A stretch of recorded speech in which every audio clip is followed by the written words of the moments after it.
நாடு சும்மா கிடந்தாலும் கிடக்கும், நாதாரி ஓடி வந்து கெடுக்கும் அப்படின்னுவாங்கல்ல. அது மாதிரி தான் இந்த சங்கி நாதாரி பயலுக நம்ம நாட்டை குட்டிச்சோர் ஆக்குறதுல குறியா இருப்பாங்க.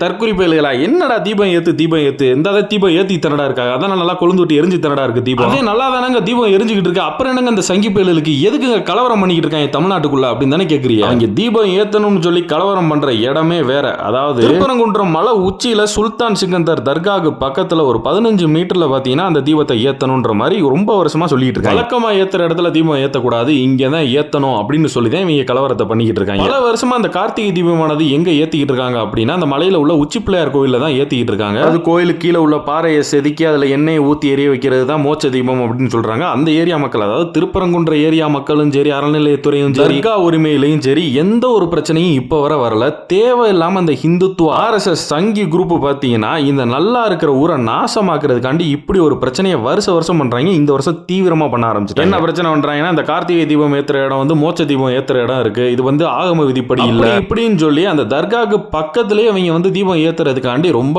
நாளா கூச்சல் போட்டுக்கிட்டு இருக்காங்க. வேற எதுக்கு? மத பிரச்சனையை கிளப்புறதுக்கு தான். இவ்வளவு தைரியமா இவங்க கலவரத்தை பண்றதுக்கு காரணம் என்னவா இருக்கும்னு நினைக்கிறீங்க? சங்கி பயலுக நல்லா போயிட்டு இருக்க தமிழ்நாடு நாசமாக்குறதுக்காண்டி ஒரு இடத்துல விளக்கு ஏத்தணும்னு சொன்னாங்க. அந்த இடத்துல விளக்கு ஏத்திக்கலாம்னு சொல்லி மதுரை உயர்நீதிமன்ற நீதிபதி GR சுவாமிநாதன் ஒரு தீர்ப்பை வழங்கினது பாத்தீங்கன்னா சங்கிகளோட கலவர தீபத்துல எண்ணெய் ஊத்துன மாதிரி ஆயிடுச்சு. கண்டிப்பா அந்த தீர்ப்பை வச்சுக்கிட்டு இந்த கலவரக்காரங்க ஒரு கலவரத்தை கலப்பாங்கன்னு தமிழ்நாடு கவர்மெண்ட் பெர்ஃபெக்ட்டா ஒரு பிளான் பண்ணிருக்கு. கார்த்திகை தீபம் ஏத்தணும் அப்படின்றத எல்லா மக்களோட எண்ணமா இருக்கும், குறிப்பா அந்த திருப்பரங்குன்ற மக்களோட எண்ணமா இருக்கும். அது குறிப்பா இந்த இடத்துல தான் ஏத்தணும்னு சொல்லி இவங்க ஒரு ஊழலை பண்ணி ஒரு ஆட்டையை கலைக்க பார்த்தாங்க. ஒவ்வொருத்தவங்க மேலையும் நடவடிக்கை எடுக்கணும். இவங்க எல்லாம் கண்டிப்பா அந்த சாமி மேல உள்ள பக்தியில பண்ணிருக்க மாட்டாங்க, அடுத்த மதத்து மேல உள்ள வெறியிலையும் வன்மத்திலையும் பண்ணிருக்காங்க. நிறைய காவல் அதிகாரிகளை வந்து மண்டையை உடைச்சிருக்காங்க, ரத்த காயம் நிறைய பேரை பார்த்திருக்காங்க. ஒரு பெண் காவல் அதிகாரியோட சட்டையை கிழிச்சிருக்காங்க இந்த சங்கி பயலுக. இவங்க எல்லாம் மக்களுக்குள்ள உள்ள அமைதியை சீர்குலைக்க வந்த விஷ கிருமிகள், பயங்கரவாதிகள். சரி, RSS சங்கி பயங்கரவாதி. சரி, இந்த RSS பயங்கரவாதிகள் கேட்ட இடத்துல விலக்கேத்திக்கலாம்னு சொன்ன GR சுவாமிநாதன் அவர்களோட ஸ்பீச்சை பாக்குறீங்களா?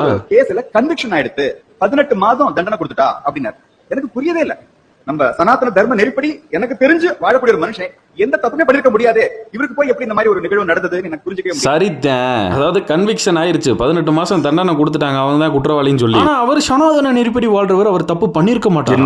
என்ன இலவியா இது அப்படிதானே இருக்கு கேட்கறதுக்கு. அப்படிதான் எல்லாருக்கும். திரும்ப ஒரு தடவை ஞாபகப்படுத்திடுறேன், அந்த திருப்பரங்குன்றத்துல RSS பயங்கரவாதிகள் எங்க தீபம் ஏத்திக்கலாம்னு கேட்டாங்களோ அங்க ஏத்திக்கலாம்னு சொன்ன அந்த நடுநிலை நீதிபதி இவர் தான். சாரி, சனாதன நெறிப்படி வாழ்ற நடுநிலை நீதிபதி.